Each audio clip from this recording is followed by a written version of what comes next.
служби и на колку пријатели ќе треба да им се јави премиерот, за бар малку да ни ја олабави должничката јамка која што секојдневно ни ја затегнува околу вратот, но знам дека ние останатите единствено што ни остана е Бог за утеха.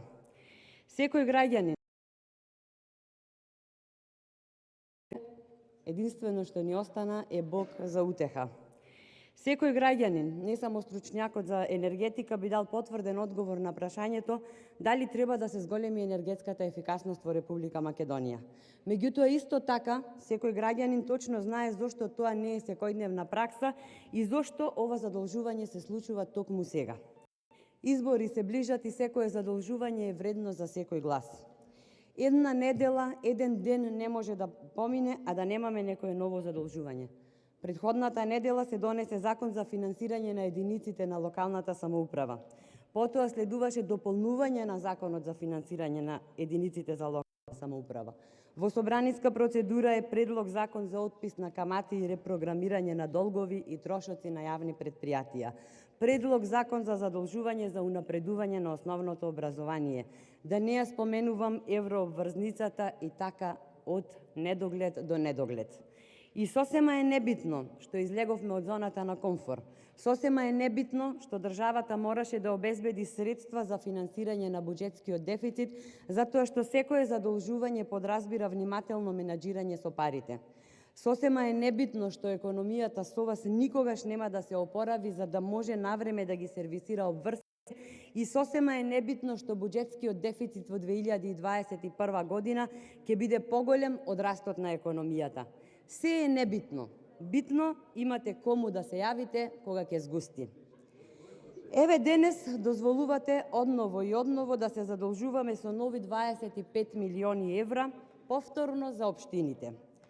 Како што успеав да се информирам од Министерството за економија, во Македонија под ингеренција на државните институции и локалните власти се вкупно 2441 објект, а со овој проект, односно со ова задолжување, ќе се реновираат околу 100 згради. Токму тука се отвараат бројни дилеми. Јас сум убедена дека е невозможно некој да поверува во тоа дека 25 милиони евра ќе бидат транспарентно потрошени и дека точно ќе знаеме каде точно отишол секој еден денар од ова задолжување. Исто како што сум убедена дека граѓаните имаат право да го знаат тоа, а општините имаат обврска одговорно да работат. Од тука ми се наметнува прашањето, зошто со овој предлог закон општините кои уредно работеле и се грижеле за енергетската ефикасност на објектите, ако имаме воопшто такви со оваа власт, сепак се во подредена положба од општините кои не се грижеле за енергетската ефикасност на објектите и кои сега ќе добијат пари за тоа, согласно овој предлог закон за задолжување, кој не представува ништо друго освен старо ветување за нови фасади. До кога? До кога оваа држава способниот ќе го покрива неспособниот? И сето тоа на грбот на граѓаните. Ова мора еднаш да престане. Тука ме интересира и конкретно која општина колку пари ќе добие. Дали го знаеме тоа? Ете конкретно кажете ми колку средства ќе добие општина за оваа намена. Што ако општина Охрид, да предпоставиме, нема капацитет да аплицира за ваков тип на проекти? Кој ќе трпи? Повторно граѓаните и повторно општината и повторно државата. 25.000 индивидуални и колективни домакинства ги очекуваат проектите за енергетска ефикасност.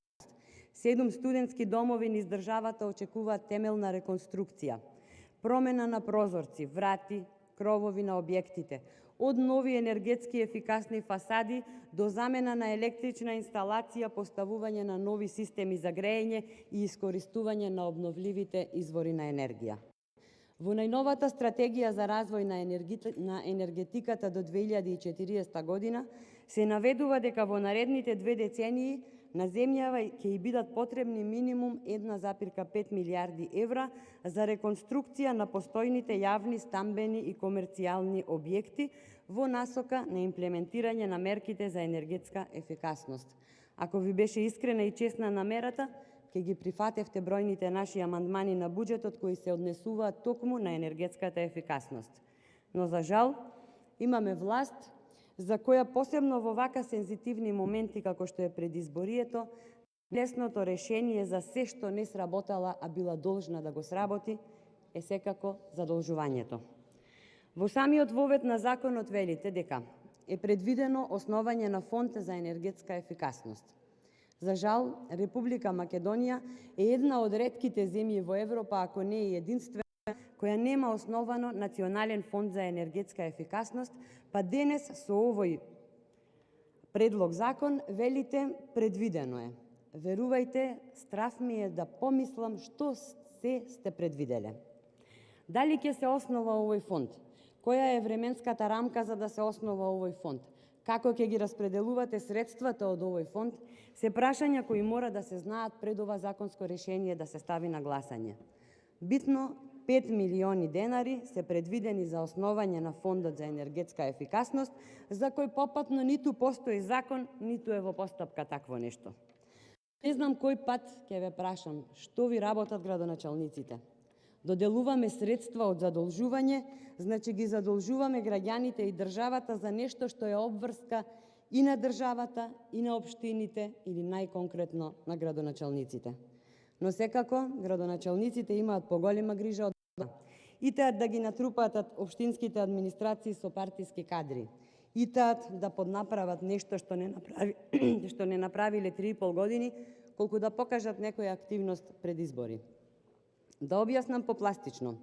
Кога било кој од нас зема кредит, точно до денар знае за што се парите и точно до ден знае како и кога ќе ги потроши. Должност на секој граѓанин е домакински да управува, за да не пропадне. А што правите вие денес? 5 милиони евра ни кажувате дека ќе одат за оперативни трошоци и маркетинг активности на фондот кој не е основан, за техничка ревизија на главните проекти, надзор над изведбата, консултантски, неконсултантски услуги, обуки. Ништо видливо, ништо дефинирано. Како и зошто се задолжуваме без извршен скрининг процес на сите објекти за кои се потребни активности во насока на подобрување на енергетската ефикасност?